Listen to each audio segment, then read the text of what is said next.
जय हिंद। सराय कालेखा का मामला आप जानते हैं। 2 दिन बाद ये पुराना हो जाएगा, तब तक कोई और घटना होगी जिसकी चर्चा होगी। घटनाएं रोज़ होती हैं, वो अलग बात है कि चर्चा नहीं होती। मीडिया छोड़िए, सोशल मीडिया तक भी नहीं पहुंचते। सराय कालेखा की घटना के बाद भी उत्तम नगर में भी एक हिंदू परिवार पर हमला हुआ, जहां पंकज की हत्या हुई। उसके अलावा सुंदर नगरी, जहां 29 टाके पड़े। उसके बाद भी पुलिस ने किसको गिरफ्तार किया? जो पीड़ित परिवार है। वहाँ पे जो जिहादी थे पूरी तरह से सुरक्षित रहे। ये दिल्ली पुलिस है। अब बड़ी बात इसमें एक चीज़ है, ये अटैक इनके द्वारा किया जा रहा है जो हर तरह के जिहाद हिंदुओं के ग्राउंड पे करते हैं, हिंदुओं के सब्सिडी पे पलते हैं, हिंदुओं के मंदिरों के दान से उनकी इफ्तारी होती है। ये जो फोटो आप देख रहे हैं दिल्ली की है। केंद्र में किसकी सरकार है? भारतीय जनता पार्टी की सरकार है। दिल्ली पुलिस की रिपोर्टिंग भी उनके पास है। ये मंदिर बिका हुआ है। ये भारतीय जनता पार्टी कर्नाटका में प्रॉमिस करती है कि जब हम सत्ता में आए तो टेम्पल्स को फ्री कर देंगे, मतलब गवर्नमेंट कंट्रोल से। वहाँ नहीं होता। इनके केरल और तमिलनाडु का जो मैनिफेस्टो है उसमें इन्होंने फिर से प्रॉमिस किया है कि हम टेम्पल को गवर्नमेंट कंट्रोल से मुक्त कर देंगे। जहाँ इनकी सरकार है वहाँ ये क्या कर रहे हैं? कुछ नहीं कर रहे। अभी कोरोना का जब पीरियड चल रहा था उस समय क्या हुआ? रोज़ा इफ्तारी के लिए मंदिरों से पैसे लिए गए। तो अल्टीमेटली आप जो पैसा दे रहे हैं वो भी जिहाद की तरफ जा रहा है। आप तो दान के लिए दे रहे हैं ना, लेकिन उससे किस चीज़ को मजबूत किया जा रहा है? जिहाद से। हर तरह के ग्राउंड पे कैसे ये कर रहा है? चाहे वो लफ्ज़ जिहाद हो, हिंदू लड़कियों के खिलाफ होता है, ज़मीन जिहाद हो, सब कुछ हिंदुओं का ही तो लैंड है। 1947 भारत का 24वां बंटवारा था। उसके बाद भी जब पाकिस्तान धर्म के नाम पे बना, इस देश में इनकी कोई ज़रूरत नहीं थी, चलो रह गए। उसके बाद भी आज हिंदू अपनी अस्तित्व की लड़ाई लड़ रहा है। क्यों लड़ रहा है? क्योंकि वही सेकुलरिज्म जो है, एक आसिफ जिसके थप्पड़ की गूंज विदेशों तक सुनाई देती है, उसके लिए बहुत से हिंदू आवाज़ उठाते हैं। कोई एक ऐसा मामला बताया जहां हिंदुओं के खिलाफ अत्याचार हुआ हो और वहां जिहादी आवाज़ उठा रहा हो? नहीं होता। इसके अलावा आरोप लगते हैं कि हिंदू जातियों में बट गया। हिंदू चलो मान भी लेता मैं एक बार के लिए कि हिंदू जातियों में बट गया। निकिता तोमर का मामला हुआ, कितने राजपूत इकट्ठा हो गए। रचित जाट का मामला हुआ, कितने जाट इकट्ठे हुए। रिंकू शर्मा का मामला हुआ, कितने ब्राह्मण इकट्ठा हो गए।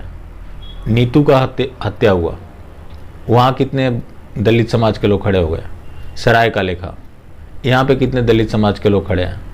ऊपर से जिस दिन ये इंसिडेंट हुआ उस दिन ट्विटर पे ट्रेंड चल रहा था कि मंदिरों में आरक्षण कब। उसके बाद यही लोग भड़काने के लिए हमेशा आगे रहते हैं।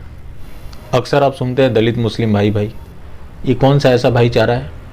मैं अजीत भारती की रिपोर्ट देख रहा था, डू पॉलिटिक्स की। वहाँ एक बच्चा बोलता है हमारे समाज की कई लड़कियाँ उनके बीच गई हैं, वहाँ उनको समस्या नहीं हुई, उनकी एक लड़की आ गई फिर समस्या हो गई। एक चीज़ इसमें ध्यान देने वाली बात है, जितने भी जिहादी अटैक होते हैं वहाँ उनको खरोच तक नहीं लगता, वो घटना को अंजाम देकर चले जाते हैं। पुलिस भी आकर उन्हीं का बचाव करती है। चलो पुलिस जो करती है वो करती है, लेकिन उस समय परिवार कहाँ होता है? रिंकू शर्मा के घर पे किसी और को खरोच तक नहीं आई थी। यानी कि सब लोग वेट कर रहे थे, देख रहे थे कि वो जिहादी कैसे नंगा नाच मचा रहे हैं। उसके बाद आप रोते हो तो आपको रोने का कोई अधिकार नहीं है। जहाँ आपके परिवार के सदस्य को मारा जा रहा है वहाँ आप रिटेलिएट नहीं कर रहे, तो फिर आपको रोने का कोई अधिकार नहीं है। बात है कंपनसेशन की, जो कपिल मिश्रा जी ने 1 करोड़ रुपए इकट्ठे किए थे, उससे क्या हो जाता है? ऐसा क्यों होता है कि हमेशा हिंदुओं के लिए ऐसा इकट्ठा करना पड़ रहा है? उनके तो एक एजेंडा पे भी पैसे इकट्ठे हो जाते हैं। सराय कालेखा में ये अटैक पूरी कम्युनिटी पे हुआ, पूरे मोहल्ले पे हुआ। वो कुछ की संख्या में आए थे, उसके बाद भी उनको खरोच तक नहीं आया। मतलब ये लोग क्या वेट कर रहे थे कि वो आए और घटना को अंजाम देकर चले जाए? वहाँ दिल्ली पुलिस के जवान भी मौजूद थे, फिर भी कुछ नहीं हुआ। इसका मतलब लॉ एंड ऑर्डर पूरी तरह कोलैप्स हो चुका है। जिनके ऊपर हमला हुआ है उन्हें इस बात का डर सता रहा है कि दोबारा अटैक हो सकता है। आप सुमित की बहन हैं? हाँ जी, मैं सुमित की बड़ी बहन हूँ। अभी फिलहाल क्या चल रहा है मन में, क्योंकि जाहिर है घर में भाई नहीं है अभी, और ये जो घटना घटी है इसको लेके सबके सब आपके पूरे परिवार में इस वक्त जो माहौल है वो समझा जा सकता है। आप क्या करती हैं और कितनी इस घटना के बाद से आप पे क्या असर पड़ा है? मैं जॉब करती हूँ। अब जो भी ये हुआ है, जो भी झगड़ा जो भी हुआ है, बस उससे यही है कि डर है हमें अपने भाई का। भाई ने शादी तो कर लिया, अब वो यहाँ कभी आएगा भी या नहीं, हमारी फैमिली पहले की तरह रह पाएगी या नहीं, क्योंकि मोहल्ले का ही उन्होंने ये हाल किया है। अगर हम यहाँ आ गए या मेरा भाई यहाँ आ गया तो उनका क्या हाल करेंगे? वो अपनी बेटी को मारने की बोल रहे हैं मेरे भाई को, तो वो छोड़ेंगे ही नहीं। फिर उन्होंने बोल दिया कि हम अपनी बेटी को भी काट देंगे, उसको भी काट देंगे।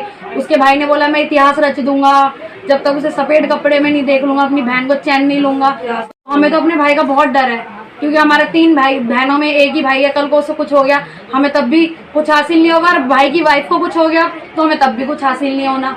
अब शादी हो गई, हम तो ये चाहते हैं सब ठीक ठाक हो जाए और हमारी भाभी हमारे घर आ जाए, पर वो पता नहीं कैसे हो पाएगा कि हम यहाँ ठीक से रह भी पाएंगे या नहीं, क्योंकि हमें उन लोगों पे विश्वास नहीं है बिल्कुल भी। जब वो हमारे मोहल्ले तक को मार सकते तो हमें बिल्कुल नहीं छोड़ेंगे।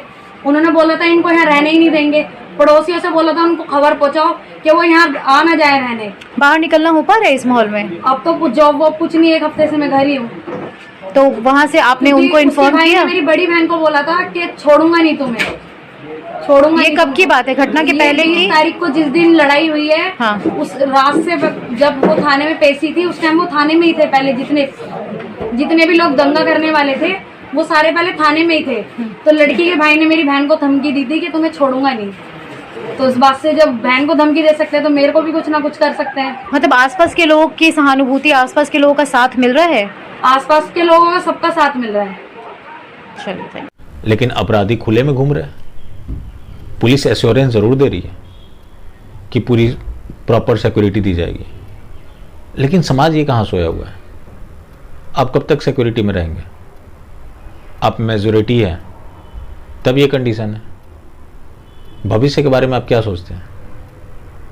कपिल मिश्रा ने अभी कोर्ट में ही थी वो। जी सर है ना, तो वो कोर्ट में तो हम देख ही रहे हैं, पुलिस से भी बात कर रहे हैं। दूसरा, मैंने एक चीज हम लोग करेंगे, जितने के भी किसी की बाइक टूटी है, किसी के घर पे कोई नुकसान करके गए हैं, उन सबको हम लोग फाइनेंशियली हेल्प करेंगे और सुमित को भी मजबूत करके खड़ा करेंगे। कोई वो अकेला नहीं है। जी सर तो आर्थिक रूप से भी मजबूत करेंगे और सामाजिक रूप से भी मजबूत करेंगे। जी सर है ना, तो बिल्कुल आप ये समझ लेना कि आपके घर का बेटा हूं मैं, और कोई जो हाथ लगा के भी गया है ना, उसको छोड़ेंगे नहीं किसी को भी। जी सर जी ठीक है, मैं मिलने के लिए आऊंगा। मैं दिल्ली से बाहर हूँ 2 दिन, तो मैं आपसे मिलने के लिए आऊंगा, लेकिन तब तक मैं मेरे को बहुत अच्छा लगा। कोई बात नहीं, आप आओगे टाइम लेकर। हाँ। ये और मैं 2 चीजों की आपको जिम्मेदारी मैं ले रहा हूँ। एक तो लड़के को आर्थिक रूप से मजबूत करके खड़ा करना, वो जिम्मेदारी हमारी है, वो हम लेंगे वो जिम्मेदारी।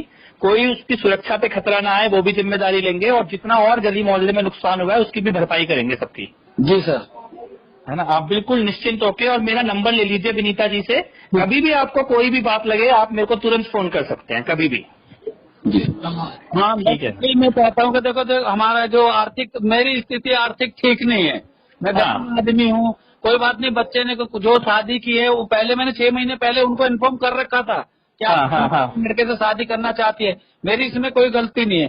कोई गलती नहीं है भाई साहब, वो और लड़के ने सही निर्णय लिया है, और हम सब आर्थिक रूप से भी मजबूत करेंगे और सामाजिक रूप से भी मजबूत करेंगे लड़के को। ठीक है साहब, धन्यवाद साहब। बिल्कुल, और मैं मिलने के लिए आता हूँ। मेरा नंबर जरूर ले लीजिएगा आप। कोई भी बात हो आप निश्चित तुरंत मुझे कॉल कीजिएगा। ठीक है। कपिल जी, उनकी माता जी भी हैं यहाँ पे, सुमित की।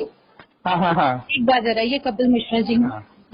अच्छा जी, नमस्ते जी। नमस्ते, प्रणाम। कैसे हैं माता जी? हाँ जी, मैं ठीक हूँ, आप ठीक हो? हाँ मैं ठीक हूँ। अभी वो बेटे के साथ आपके मोनिका अरोड़ा जी हैं, वकील, हाई कोर्ट में खड़ी हैं। उधर उनसे मेरी बात हुई है। वो भी हमारा परिवार ही है जो वकील खड़ी हैं। और मैं भाई साहब से ये कह रहा था कि बच्चे की सुरक्षा, उसकी पैसे से मजबूती, समाज से मजबूती, ये सब हम लोग जिम्मेदारी लेंगे। आप बिल्कुल ये मत सोचना कि कोई कमजोर पड़ रहे हैं आप या अकेले हैं, सब आपके साथ हैं। ठीक है, पूरी तरह से। अब तो हमारी बहू है, तो उनको हाँ। कहीं भी घूमे, कहीं भी जाए, उनको कहीं भी कोई मतलब तौर से नौकरा मतलब कानूनी और आर्थिक सहायता देने की बात की है, उससे मुझे कोई प्रॉब्लम नहीं है। हर हिंदू को सपोर्ट किया जाना चाहिए, लेकिन घटना होने के बाद ऐसा हम क्यों करते हैं? कब तक हिंदू ऐसे पिसता रहेगा? बेहतर तो ये होता है कि उनके ऊपर अटैक होते ही नहीं। और जिन लोगों ने इतना तांडव मचा रखा है, अगर आप सरकार के भरोसे हैं तो सरकार से सवाल खड़े करें। सरकार जुमलेबाजी और नारेबाजी से नहीं चलती है, जो कि बीजेपी की सरकार ये कर रही है। पॉलिसी मैटर करता है, आपके एक्शन मैटर करते हैं। आप टोपी पहनते हैं, टीका लगाते हैं, इसे मैटर नहीं करता। मैटर ये करता है कि आप एक्शन क्या लेते हैं। और यहाँ सरकार पूरी तरह से मौन है। और बीजेपी को के बारे में अगर मैं स्टडी करता हूँ तो मेरे को यही लगता है कि इनके और शांति दूतों में कोई फ़र्क नहीं है।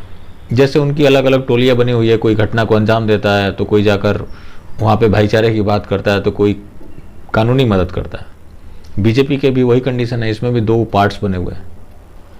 जो पॉलिसी मेकर्स हैं वो पूरी तरह से सेकुलर हैं और कुछ छोटे नेता ज़रूर हिंदुओं के लिए आवाज़ उठाते हैं।